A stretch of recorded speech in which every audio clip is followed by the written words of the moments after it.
Hello, everybody. So I thought I'd do another thing I haven't done for quite some time, which is sort of Sam's diary update thing of how my life is and how things are going at the moment. And yeah, I do have like a number of things to report actually, I suppose. And yeah, suppose like the first thing I'll start with is this. I got a tattoo done the other day. Yeah, I got a tattoo. It's the Doctor Manhattan symbol from Watchmen. But what I did is I drew it in Sharpie, with a Sharpie, because I didn't really want it to be like an exact perfect circle. Because the Doctor Manhattan symbol is the hydrogen atom, which so you can see there, like that's the electron. It's a single electron shell, and with its single electron, and that's the proton in the middle. And I could probably like go on about all sorts of vaguely, I guess, pretentious sounding stuff about what the meaning of it is and so on. Does it represent like the perfect balance between the forces of nature and so on? The positive charge of the proton and the negative charge of the electron, harmoniously in balance, creating the most abundant element of the universe, and so the most abundant original element following the Big Bang, or well, the era of nucleosynthesis about 380,000 years after the Big Bang. And I guess it does represent something like that, or something, by the way, in Watchmen. But I didn't want it to be perfect circles and perfect lines, because, yeah, well, like, actually, because of what I know about sort of quantum systems, there's all this fuzziness, and it's jaggedy and wavy, and strictly speaking, like even that's not such a accurate representation of a hydrogen atom. This is still very much based on the Bohr model of the atom. So, like, really, what it would look like is kind of a fuzzy little ball. If you were to get it under the microscope over a long enough exposure, I suppose that's what you'd see. Since if you look, say, like on the 60 Symbols Phil Moriarty experiments, where he's doing those, cool, like amazing nanoscience experiments with this huge new toy that he's got from the States, this massive STEM microscope that he's got, so it allows you to manipulate individual atoms. Very often he'll do experiments with things like gold atoms. You can see an atom of gold underneath a STEM microscope, and yet it'll look like a fuzzy little ball, really. And another thing I also know about atoms and atomic structures, like they're not perfectly round. Also, they're very they're very slightly oblate in terms of their spheroidal properties, which is very egg shaped, more slightly egg shaped. So or pear shaped, if you like. So yeah, and this is curiously enough mirrored actually in the Earth, in the structure of the planet, and I suspect it's mirrored in all planets also, and probably stars. So yeah, like perfect circles in nature, not so much. The most spherical thing we're aware of in nature is the charge radius of the electron. That's roughly speaking a perfect sphere, which is unusual if you sort of compare the charge radius of the electron to an atom, far larger than an electron. So, but I digress, and that's probably a topic for a different day. I love this symbol on my arm here. I love my tattoo. My sister got some Arabic writing on her lower back sort of a few years ago. So I think that also motivated me to do it, because I can't be out-cooled by my little sister. And I think, like, getting this done, like, I've kind of out-cooled her, haven't I? Because she had it on her lower back. So she's trying to hide it. And trying to keep it a secret from our parents. I don't know, like, entertain some sort of antipathy so far as it relates to tattoos. And, do you have any concerns about this? Like, I don't have any concerns, I don't think, about this tattoo. Maybe I put a lot of thought into this one. A lot of thought. But even now, I'm sorry to say, I do get the slight feeling that Oh, it does look a bit lonely there on my arm, doesn't it? But then again, I don't want to become like, well, I don't want to become like, what I certainly don't want is someone to become someone who has any tattoos at all that I regret. Because, you know, you get one body, a tattoo is forever. You know, it's not something that should be done lightly, I don't think. And yeah, I was sort of already lining up thoughts in my mind today, actually, of what tattoo number two might be. Um, I thought of getting sort of a little pineapple with glasses on it, so it reflects, you know, like the girl I love, Phoebe. I don't know, like how I'd symbolize Amanda on my arm. Um, you know, or I thought of getting what I think is like probably the most profound stanza of my favourite poem, "What women's eidolons, you know, lo I or you or woman, man or state, known or unknown, we seeming solid wealth, strength, beauty build, but really build eidolons." And I suppose in a sense, like a tattoo is like an eidolon, isn't it? It's a relic, you know. Like tombstones, those are eidolons. And that's a way of thinking about an eidolon, and you know, because the poem is very much about the transience of all things. You know, it's because what is a tombstone, an eidolon, a relic, but it will eventually succumb to erosion, and you know, all the writing will disappear at some point after a couple of 100 years, you know, and then gone forever. And that's how it is. You know, I mean, and you know, I'll be forgotten eventually. I don't know, like how long I'll be remembered after I die, but I'll be remembered for some time.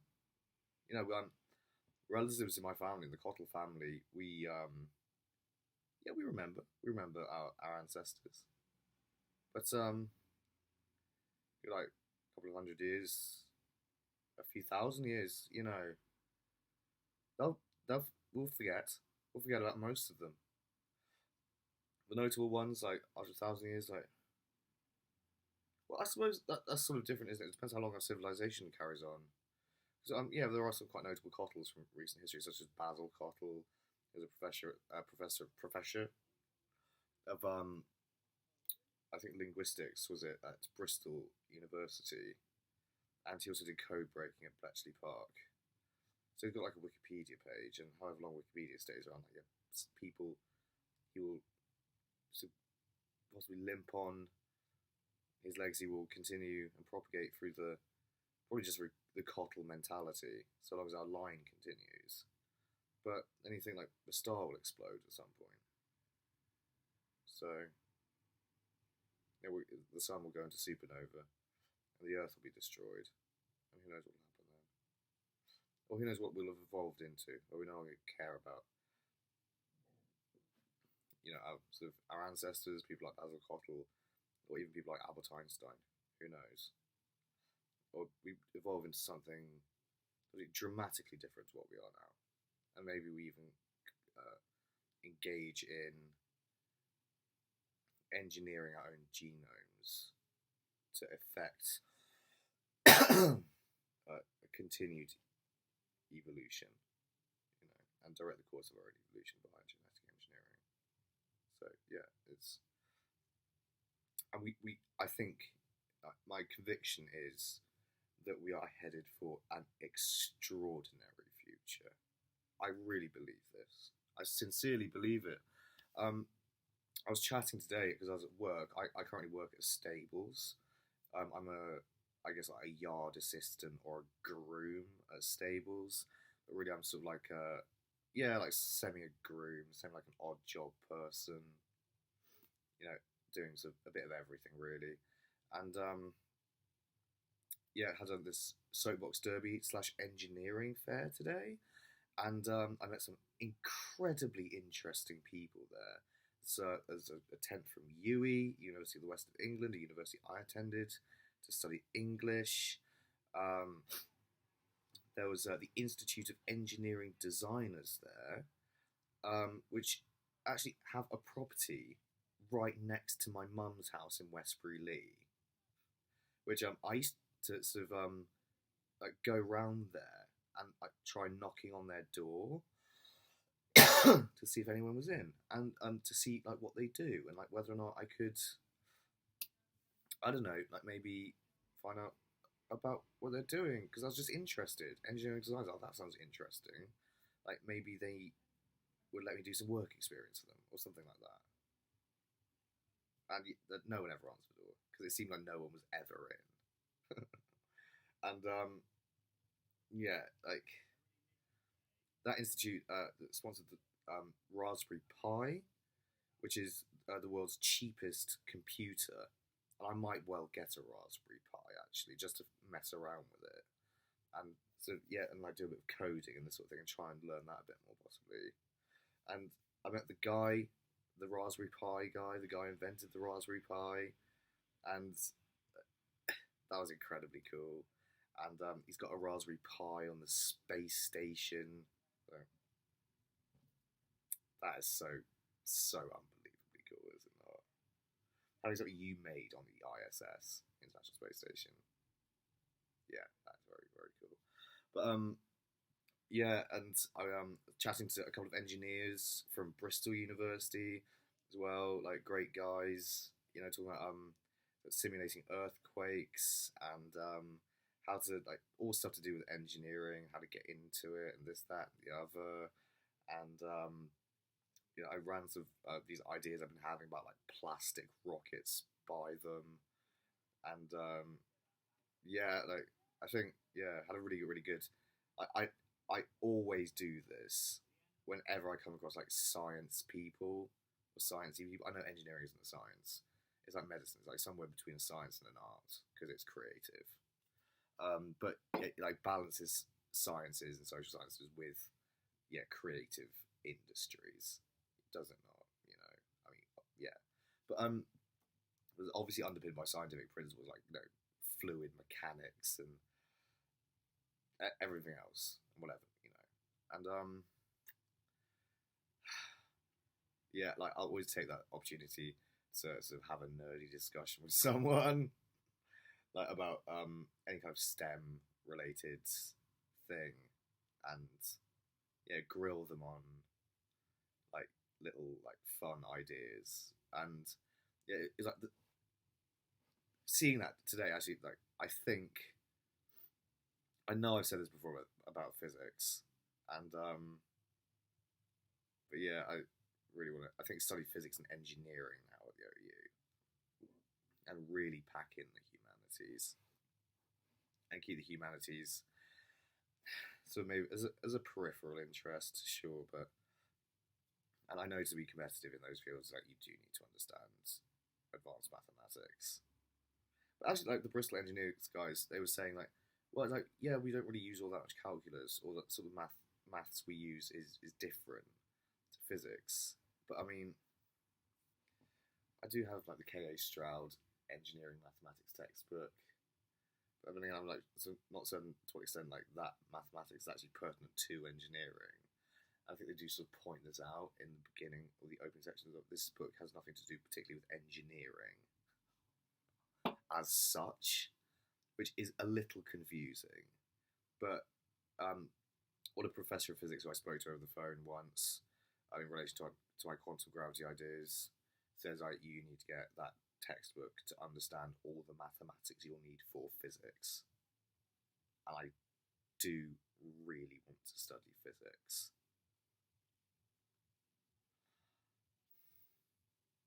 Maybe it's a few years off, actually, and maybe I just need to concentrate on my agriculture BTEC and keep plowing away at that. But yeah, as I said before, and like, I'm not going over this again, is like we've got stand-up comedy, we've got writing, we've got like thoughts of like starting a magazine, doing journalism.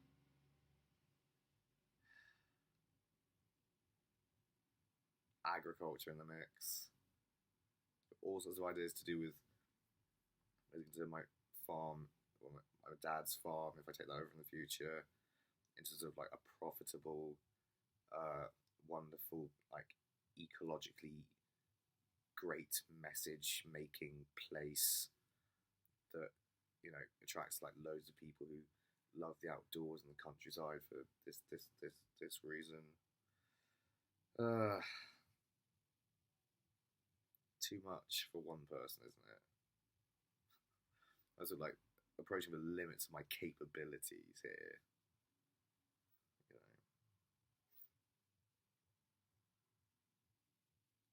know, maybe I just do stick with writing and and try and set myself up as some sort of public intellectual. I could do that. I mean, I really could possibly, and try and write like non-fiction books about the history of drug controls and quantum gravity, since I've been working on that for years. Yeah, even things like science fiction must be underpinned by like some really cool, interesting hard science speculation, such as this idea of building rockets the size of skyscrapers out of carbon fiber. You know, just putting that idea out there. I'd like to see that idea out there, like consumed by many people. And yes, continue comedy. And yes, continue farming in the form of like a bit of relief milking or something just to bolster my income. You know, yeah. Degrees are difficult. STEM degrees are more difficult than humanities degrees as well. That they are. You have to. STEM students study for longer to get the equivalent grades. It is just the truth. I think the arts actually largely can be a bit of a trap. And yeah, STEM fields are harder. I should have chosen the harder option. Because I got AB in my Science Dual Award, GCSE. I got a C in Maths. I got a B in Geography, which is a science. And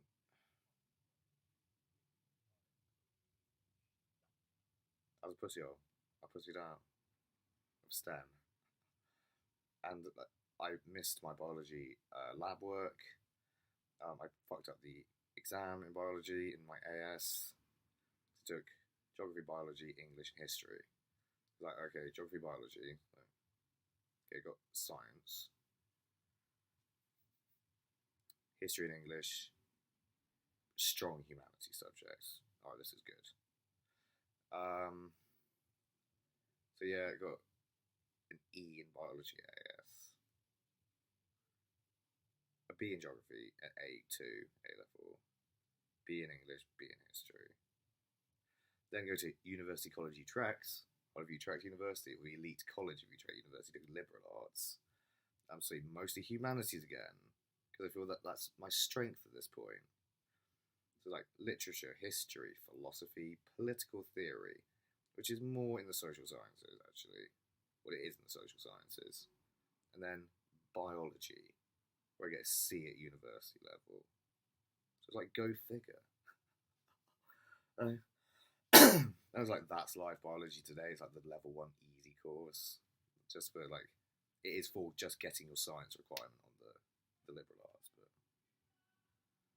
oh, I should have studied sciences. Neil deGrasse Tyson has talked about this. Like, yeah, a lot of English majors like have a huge passion for science and like they wish they studied it. Or like lots of English majors were made great scientists. Like it's the maths component of it, and we all know about like string theory maths, and these esoteric and arch fields of theoretical physics that where the maths just seems so incomprehensible almost, and they're almost talking about the same subject but in different mathematical language. They might even be making similar points very often, but no one can really figure out because they can't look beyond the maths to the underlying physics of what is happening in real reality. And it's just maths. And you get theoretical physics like greater calculation, but where's what is going on in nature? So that is like, we can make a prediction using the And like, what have they like? What have they in essence been doing for the last 70 or so years? That the investigation into quantum gravity has been going on. They've been floundering, haven't they? Like, no one agrees with anyone. It's just, or like, did failed scientific revolution after failed scientific revolution. Like, the next big thing comes on, a few people go, and they put it out in the community, and everyone's like, yeah, well, no, but what does it turn up to? As all,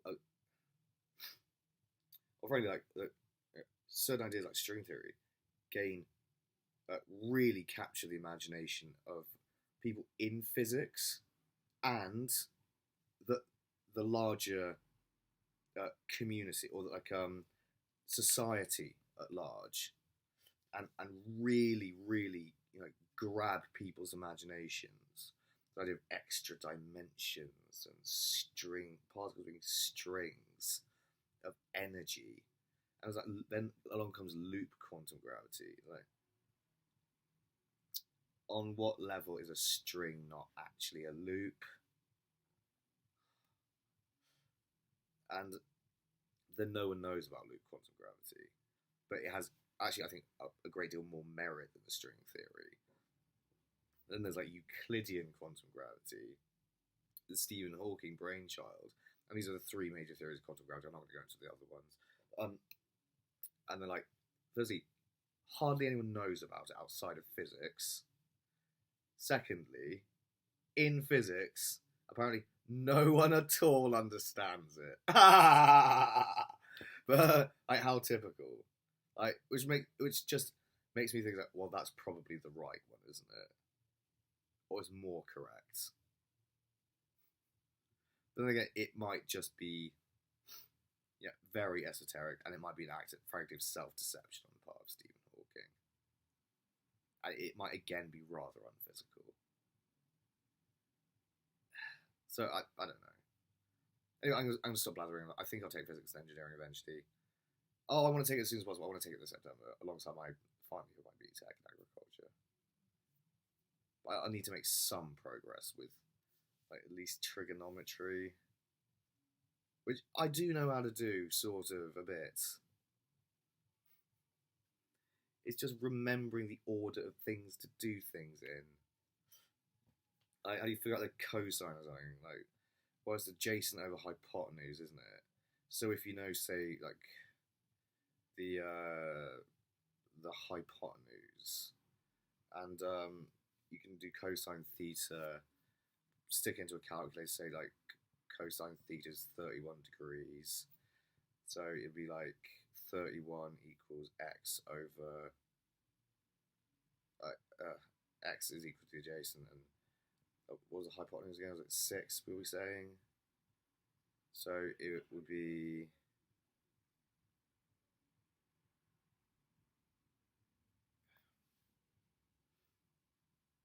31 divided by 6 is equal to the adjacent angle. No? Or something like that. Whatever. Thank you everyone for watching. Bye bye. Love you lots.